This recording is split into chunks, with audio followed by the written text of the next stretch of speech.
in the aftermath of this test match, seems to be a lot of extreme emotions triggered, with voices both in the Caribbean and outside saying, do away with the cricketing concept of the West Indies, let the islands go at it alone. We've heard these sort of, shall we say, voices or opinions before. First and foremost, I want to ask you, when you hear things like that, how does that make you feel? I'm immune to it because I've been hearing it for 20 years. Really, it's not the first time this hasn't just popped up. And I give everyone outside the Caribbean and within the right to have their opinion on it.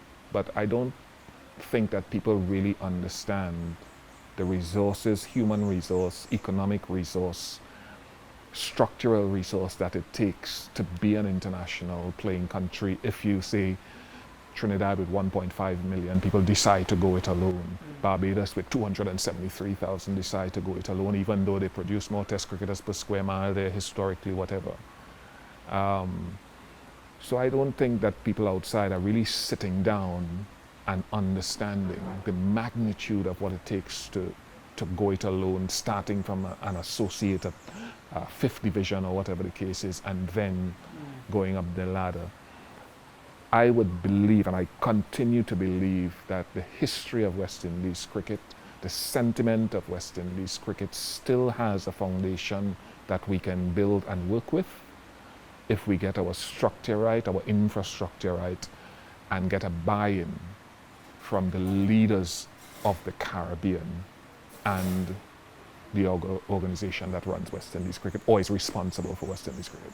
Is it really all doom and gloom? I guess the sentiment is further stoked with the West Indies failure of making the Men's ODI World Cup and then a heavy defeat against India. But is it really such a big deal, losing to India, who have been the better team? Simple as that? I think it's just a steamrolling of what we've seen in the last two T20 World Cups and then not qualifying for the ODI World Cup. So I think this test team, which has done a lot better previously at home than any of the other formats, I think a lot of hope was put upon them.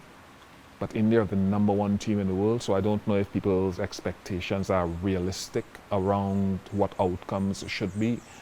I don't think we expected a 3-day test match. I don't think we expected to be so what's the word I'm looking for? Just not competitive, just perhaps? competitive, Yeah. just so uncompetitive, you know. So, but again, I'm tired of talking about the issues. I'm a solutions-oriented man. Sure.